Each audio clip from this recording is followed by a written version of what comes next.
श्रीमद् भागवत महापुराण कथा एकादश स्कंद 17वां अध्याय वर्णाश्रम धर्म निरूपण। उद्धव जी ने कहा, हे कमल नयन श्री कृष्ण, आपने पहले वर्णाश्रम धर्म का पालन करने वालों के लिए और समानतः मनुष्य मात्र के लिए उस धर्म का उपदेश किया था जिससे आपकी भक्ति प्राप्त होती है। अब आप कृपया करके यह बतलाइए कि मनुष्य किस प्रकार से अपने धर्म का अनुष्ठान करे जिससे आपके चरणों में उसे भक्ति प्राप्त हो जाए। पर वो महाबाहु माधव, पहले आपने हंस रूप से अवतार ग्रहण करके ब्रह्मा जी को अपने परम धर्म का उपदेश किया था। रिपुदमन बहुत समय बीत जाने के कारण वह इस समय मर्तलोक में प्रायः नहीं सा रह गया है, क्योंकि आपको उसका उपदेश किए बहुत दिन हो गए हैं। हे अच्युत, पृथ्वी में तथा ब्रह्मा की उस सभा में जहाँ संपूर्ण वेद मूर्तिमान होकर विराजमान रहते हैं, आपके अतिरिक्त ऐसा कोई भी नहीं है जो आपके इस धर्म का प्रवचन, परिवर्तन तथा संरक्षण कर सके। इस धर्म के प्रवर्तक, रक्षक और उपदेशक आप ही है। आपने पहले जैसे मधु दैत्य को मारकर वेदों की रक्षा की थी, वैसे ही अपने धर्म की भी रक्षा कीजिए। स्वयं प्रकाश परमात्मा जब आप पृथ्वी से अपनी लीला संवरण करने लगे, तब तो इस धर्म का लोप ही हो जाएगा, तो फिर उसे कौन बतावेगा। आप समस्त धर्मों को मर्मज्ञ हैं, इसलिए प्रभु आप उस धर्म का वर्णन कीजिए जो आपकी भक्ति प्राप्त कराने वाला है, और यह भी बतलाइए कि किसके लिए उसका कैसा विधान है। श्री सुखदेव जी कहते हैं, परीक्षित, जब इस प्रकार भक्त शिरोमणि उद्धव जी ने प्रश्न किया, तब भगवान श्री कृष्ण ने अत्यंत प्रसन्न होकर प्राणियों के कल्याण के लिए उन्होंने सनातन धर्मों का उपदेश किया। भगवान श्री कृष्ण ने कहा, मेरे प्रिय उद्धव, तुम्हारा प्रश्न धर्ममय है, क्योंकि इससे वर्णाश्रम धर्मी मनुष्यों को परम कल्याण स्वरूप मोक्ष की प्राप्ति होती है। अतः मैं तुम्हें उन धर्मों का उपदेश करता हूं, सावधान होकर सुनो। जिस समय इस कल्प का प्रारंभ हुआ था, पहला सतयुग चल रहा था, उस समय सभी मनुष्यों का हंस नामक एक ही वर्ण था। उस युग में सब लोग जन्म से ही कृतकृत्य होते थे, इसलिए उसका एक नाम कृत युग भी था। उस समय केवल प्रणव ही वेद था, और तपस्या, शौच, दया और सत्य रूप 4 चरणों से युक्त मैं ही वृषभ रूपधारी धर्म था। उस समय के निष्पाप एवं परम तपस्वी भक्तजन मुझ हंस स्वरूप शुद्ध परमात्मा की उपासना करते थे। परम भाग्यवान उद्धव, सतयुग के बाद त्रेता युग का आरंभ होने पर मेरे हृदय से श्वास प्रवास के द्वारा ऋग्वेद, सामवेद और यजुर्वेद रूप त्रयी विद्या प्रकट हुई, और उस त्रयी विद्या से होता ऊर्ध्ववायु और उद्गाता के कर्म रूप 3 भेदों के यज्ञ के रूप में मैं प्रकट हुआ। विराट पुरुष के मुख से ब्राह्मण, भुजा से क्षत्रिय, जांग से वैश्य, चरणों से शूद्रों की उत्पत्ति हुई। उनकी पहचान उनके स्वभावानुसार और आचरण से होती है। उद्धव जी, विराट पुरुष भी मैं ही हूँ, इसलिए मेरे ही उरु स्थल से गृहस्थ आश्रम, हृदय से ब्रह्मचर्य आश्रम, वक्ष स्थल से वानप्रस्थ आश्रम और मस्तक से संन्यास आश्रम की उत्पत्ति हुई है। और वर्ण और आश्रमों के पुरुषों के स्वभाव भी इनके जन्म स्थानों के अनुसार उत्तम, मध्यम और अधम हो गए हैं। अर्थात उत्तम स्थानों से उत्पन्न होने वाले वर्ण और आश्रमों के स्वभाव उत्तम, और अधम स्थानों से उत्पन्न होने वालों के अधम हुए।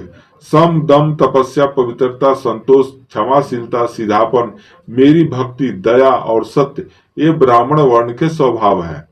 तेज, बल, धैर्य, वीरता, सहनशीलता, उदारता, उद्योगशीलता, स्थिरता, ब्राह्मण भक्ति और ऐश्वर्य ये क्षत्रिय वर्ण के स्वभाव है। आस्तिकता, दानशीलता, दम्भहीनता, ब्राह्मणों की सेवा करना और धन संचय से संतुष्ट न होना ये वैश्य वर्ण के स्वभाव है। ब्राह्मण गौ और देवताओं की निष्कपट भाव से सेवा करना और उसी से जो कुछ मिल जाए उससे संतुष्ट रहना, ये शूद्र वर्ण के स्वभाव है। अपवित्रता, झूठ बोलना, चोरी करना, ईश्वर और परलोक की परवाह न करना, झूठ मूठ, झगड़ा और काम, क्रोध एवं तृष्णा का वश में रहना, ये अतंत्र जनों के स्वभाव है। उद्धव जी, चारों वर्णों और चारों आश्रमों के लिए साधारण धर्म यह है कि मन, वाणी और शरीर से किसी की भी हिंसा न करे, सत्य पर दृढ़ रहे, चोरी न करे, काम, क्रोध तथा लोभ से बचे और जिन कामों के करने से समस्त प्राणियों की प्रसन्नता और उनका भला हो वही करे। ब्राह्मण, क्षत्रिय तथा वैश्य गर्भाधान आदि संस्कारों के क्रम से योगोपवीत संस्कार रूप द्वितीय जन्म प्राप्त करके गुरुकुल में रहे और अपनी इंद्रियों को वश में रखे, आचार्य के बुलाने पर वेद का अध्ययन करे और उसके अर्थ का भी विचार करे, मेखला, मृग चर्म, वर्ण के अनुसार दंड, रुद्राक्ष की माला, योगोपवीत कमंडल धारण करे, सिर पर जटा रखे, शौकीनी के लिए दांत और वस्त्र न धोवे, रंगीन आसन पर न बैठे और कुश धारण करे, स्नान, भोजन, हवन, जप और मल मूत्र त्याग के समय मौन रहे और कक्ष तथा गुपेंद्रिय कभी उनका तिरस्कार न करे, उन्हें साधारण मनुष्य समझकर दोष दृष्टि न रखे, क्योंकि गुरु सर्वदेवमय होता है। सायकाल और प्रातःकाल दोनों समय जो कुछ भिक्षा में मिले वह लाकर गुरुदेव को आगे रखते, केवल भोजन ही नहीं, जो कुछ सब तदंतर उसके आज्ञानुसार बड़े संयम से भिक्षा आदि का यथोचित उपयोग करे। आचार्य आदि जाते हो तो उनके पीछे पीछे चले, उनके सो जाने के बाद बड़ी सावधानी से उनसे थोड़ी दूरी पर सोवे, थके हो तो पास बैठकर चरण दबाए और बैठे हो तो उनके आदेश की प्रतीक्षा में हाथ जोड़कर पास में ही खड़े रहे। इस प्रकार अत्यंत छोटे व्यक्ति के भांति सेवा शुश्रूषा के द्वारा सदा सर्वदा आचार्यों की आज्ञा में तत्पर रहे। जब तक विद्या अध्ययन समाप्त न हो जाए तब तक सब प्रकार के भोगों से दूर रहकर इसी प्रकार गुरुकुल में निवास करे और कभी अपना ब्रह्मचर्य व्रत खंडित न होने दे। यदि ब्रह्मचारी का विचार हो कि मैं मूर्तिमान वेदों के निवास स्थान ब्रह्मलोक में जाऊं तो उसे आजीवन नैष्टिक ब्रह्मचर्य व्रत ग्रहण कर लेना चाहिए और वेदों के समुदाय के लिए अपना सारा जीवन आचार्य की सेवा में ही समर्पित कर देना चाहिए। ऐसा ब्रह्मचारी सचमुच ब्रह्म तेज से संपन्न हो जाता है और उसके सारे पाप नष्ट हो जाते हैं। उसे चाहिए कि अग्नि गुरु अपने शरीर और समस्त प्राणियों में मेरी ही उपासना करे और यह भाव रखे कि मेरे तथा सबके हृदय में एक ही परमात्मा विराजमान है। ब्रह्मचारी, वानवस्त्र और सन्यासियों को चाहिए कि वे स्त्रियों को देखना, स्पर्श करना, उनसे बातचीत या हंसी मस्करी आदि करना दूर से ही त्याग दे। मैथुन करते हुए प्राणियों पर भी दृष्टिपातक न करे।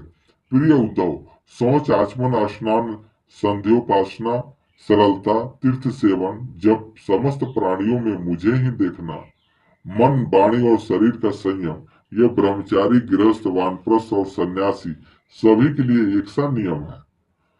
अस्पृश्यों को न छूना, अभक्ष वस्तुओं को न खाना और जिनसे बोलना नहीं चाहिए उनसे न बोलना, ये नियम भी सबके लिए है। नैष्टिक ब्रह्मचारी ब्राह्मण इन नियमों का पालन करने से अग्नि के समान तेजस्वी हो जाता है। तीव्र तपस्या के कारण उसके कर्म संस्कार भस्म हो जाते हैं, अंतःकरण शुद्ध हो जाता है और वह मेरा भक्त होकर मुझे प्राप्त कर लेता है।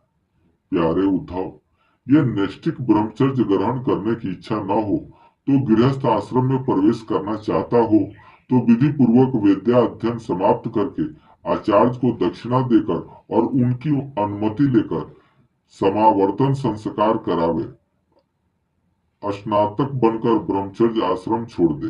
ब्रह्मचारी को चाहिए कि ब्रह्मचर्य आश्रम के बाद गृहस्थ आश्रम अथवा वानप्रस्थ आश्रम में प्रवेश करे। यदि ब्राह्मण हो तो संन्यास ले सकता है अथवा उसे चाहिए कि क्रमशः एक आश्रम से दूसरे आश्रम में प्रवेश करे, किंतु मेरा आज्ञाकारी भक्त बिना आश्रम के रहकर अथवा विपरीत क्रम से आश्रम परिवर्तन कर स्वेच्छाचार में न प्रवृत्त हो। प्रिय उद्धव, यदि ब्रह्मचर्य आश्रम के बाद गृहस्थ आश्रम स्वीकार करना हो तो ब्रह्मचारी को चाहिए कि अपने अनुरूप एवं शास्त्रोक्त लक्षणों से संपन्न कुलीन कन्या से विवाह करे। वह अवस्था में अपने से छोटी हो और अपने ही वर्ण की होनी चाहिए। यदि कामवश अन्य वर्ण की कन्या से और विवाह करना हो तो क्रमशः अपने से निम्न वर्ण की कन्या से विवाह कर सकता है। यज्ञ आदि का अध्ययन और दान करने का अधिकार ब्राह्मण, क्षत्रिय एवं वैश्य को समान रूप से है। तदंतर दान लेने, पढ़ाने और यज्ञ करने का अधिकार केवल ब्राह्मणों को ही है।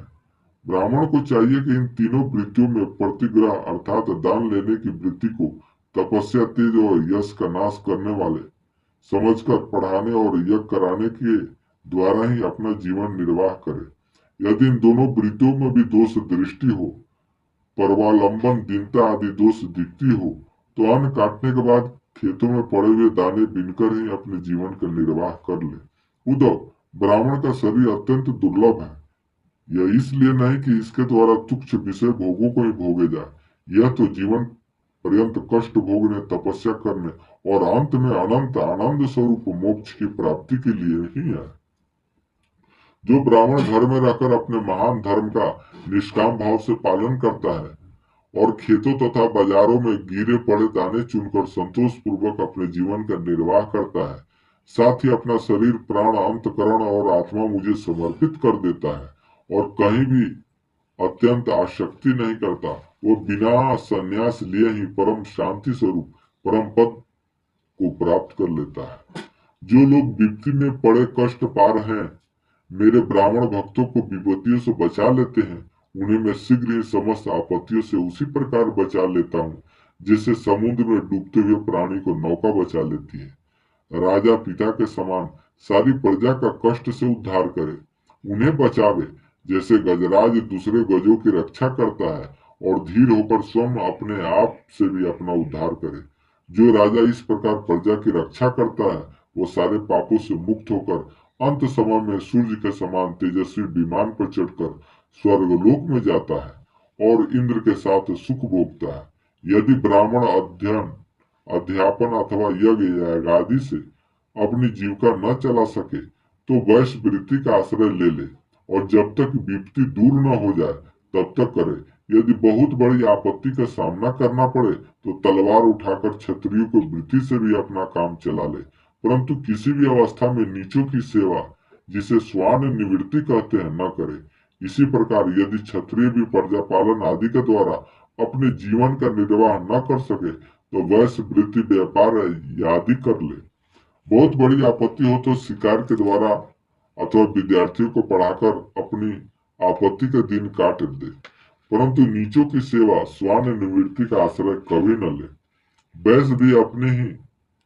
वैश्य भी आपत्ति के समय शूद्रों की वृत्ति सेवा से अपना जीवन निर्वाह कर ले और सूत्र, चटाई बुनने आदि कारू वृत्ति का आश्रय ले ले। परंतु उद्धव, ये सारी बातें आपत्ति काल के लिए है। आपत्ति का समय बीत जाने पर निम्न वर्णों की वृत्ति से जीवोपार्जन करने का लोभ न करे।